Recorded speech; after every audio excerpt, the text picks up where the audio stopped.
திருப்பூர் மாவட்டம் தாராபுரத்தில் அரங்கேறியுள்ள ஒரு அதிரடி சம்பவம் குறித்துதான் இப்போது பார்க்க போகிறோம். தமிழகம் முழுவதும் கடந்த 1ஆம் தேதி மதுக்கடைகள் விடுமுறை விடப்பட்டிருந்த நிலையில் தாராபுரம் செல்லாம்பாளையம் பகுதியில் சட்டவிரோதமாக சாராயம் காய்ச்சிய இளைஞர் ஒருவரை போலீசார் கையும் களவுமாக பிடித்துள்ள சம்பவம் பெரும் பரபரப்பை ஏற்படுத்தியுள்ளது. திருப்பூர் மாவட்ட ஆட்சியரின் உத்தரவின் பேரில் மாவட்டம் முழுவதும் டாஸ்மாக் கடைகள் மூடப்பட்டிருந்தன.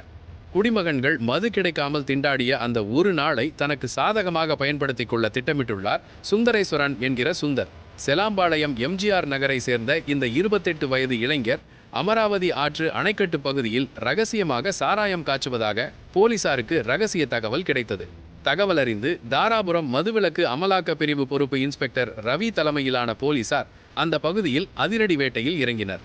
அப்போது அங்கே சுந்தரேஸ்வரன் சட்டவிரோதமாக சாராயம் காய்ச்சுவதற்காக 200 லிட்டர் சாராய ஊறலை பதுக்கி வைத்திருந்ததை கண்டு போலீசார் அதிர்ச்சியடைந்தனர். ஸ்பாட்டிலேயே அந்த 200 லிட்டர் ஊறலையும் அதை வைத்திருந்த ட்ரம்மையும் பறிமுதல் செய்த போலீசார் உடனடியாக அதனை அங்கேயே கீழே கொட்டி அழித்தனர். தொடர்ந்து போலீஸ் ஸ்டேஷனுக்கு அழைத்துச் செல்லப்பட்ட சுந்தரேஸ்வரனிடம் நடத்தப்பட்ட விசாரணையில் அவர் சட்டவிரோதமாக சாராயம் காய்ச்சி விற்பனை செய்ய முயன்றது உறுதியானது. இதனையடுத்து அவர் மீது வழக்கு பதிவு செய்த தாராபுரம் போலீசார் அவரை நீதிமன்றத்தில் ஆஜர்படுத்தி சிறையில் அடைத்தனர். டாஸ்மாக் விடுமுறை தினத்தில் கல்லா கட்ட நினைத்த இளைஞர் இப்போது கம்பி எண்ணிக்கொண்டிருக்கும் இந்த சம்பவம் தாராபுரம் ஏரியா முழுவதையுமே ஒரு நிமிடம் அதிர வைத்திருக்கிறது.